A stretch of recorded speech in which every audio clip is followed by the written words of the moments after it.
Pour en parler, Stéphane Ballong, rédacteur en chef et spécialiste des questions économiques, est avec nous. Stéphane, tout d'abord, qu'est-ce que ce projet? Quels sont les enjeux pour la Guinée? Alors Myriam, les Guinéens vous diront que le mont Simandou, la montagne de fer comme on la surnomme, renferme le plus grand gisement de fer au monde. Mais en réalité, on n'en a aucune certitude. Une seule chose est certaine, c'est que le gisement de Simandou est le plus grand d'Afrique. Et surtout, que la teneur en fer de son minerai est bien plus élevée que ce qu'on peut voir ailleurs dans le monde. Pour avoir une idée précise sur ce que cela représente, regardons sur une carte.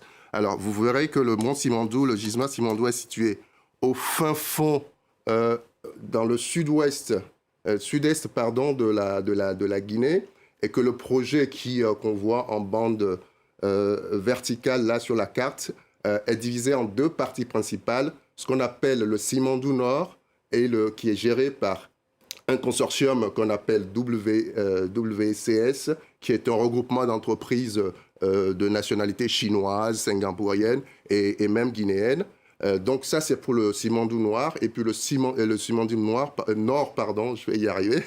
Et puis le Simandou Sud, qui est essentiellement géré par le géant minier anglo-australien qu'on appelle Rio Tinto. Vu comme ça, présenté comme ça sur la carte, ça ne vous donne pas, j'en conviens, une idée précise de l'enjeu que cela représente. Donnons quelques chiffres pour préciser la chose.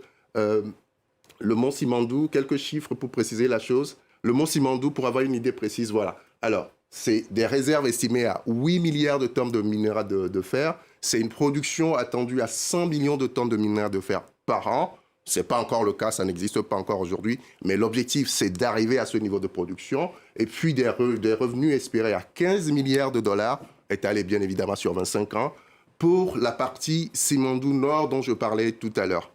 J'ajoute à cela qu'une fois que ce projet sera effectivement lancé, on parle de dizaines de milliers d'emplois qui seront créés, mais surtout ça va permettre à la Guinée, vous le savez Myriam, qui est aujourd'hui un des principaux producteurs de la bauxite qui, soit dit en passant, sert à produire l'aluminium, principal producteur d'or également. Donc le fer, ce projet, quand il sera lancé, permettra à la Guinée de diversifier son économie. Alors, on l'a compris, ce gisement de fer du Simandou a un potentiel économique très élevé. Qu'est-ce qui fait croire que les militaires au pouvoir vont réussir là où d'autres ont échoué avant eux?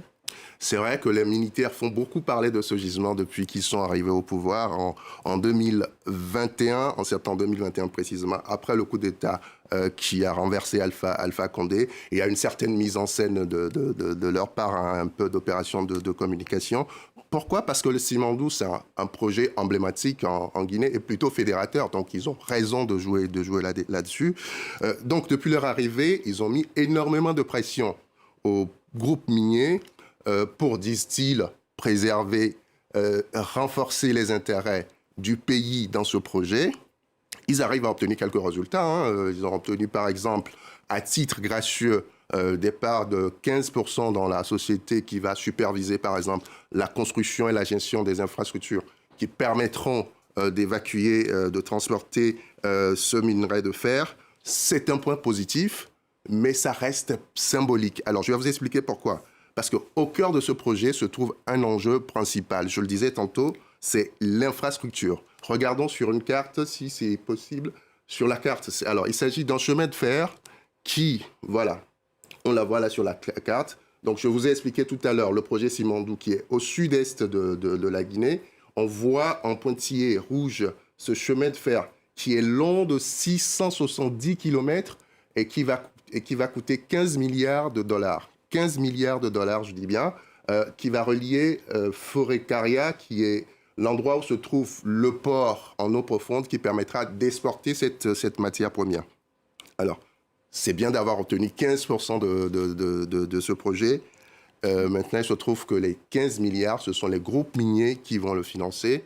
Et ces groupes miniers, tant qu'ils n'auront pas sorti cet argent, le projet n'avancera pas aussi vite que le souhaitent les autorités guinéennes, lesquelles espèrent pouvoir exporter les premières quantités de fer en 2025. Merci beaucoup Stéphane Ballong.